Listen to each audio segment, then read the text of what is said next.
Xinh đẹp lắm. Cái điện thoại của chị phải quay thật gần là mới đẹp. Quay xa nó chỉ quay trông là chị thấy nhất tiếng ha.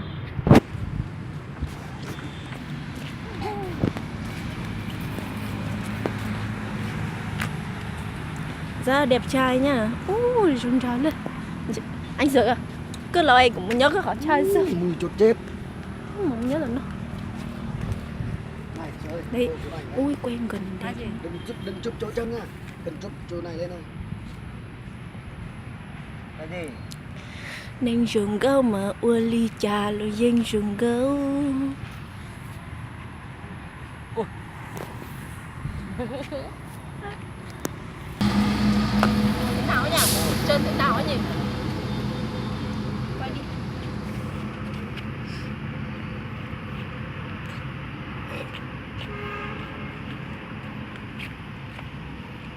Nói gì đi chứ.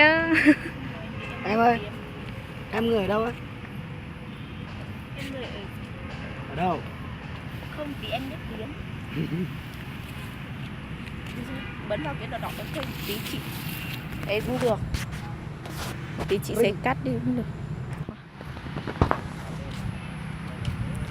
Nên trường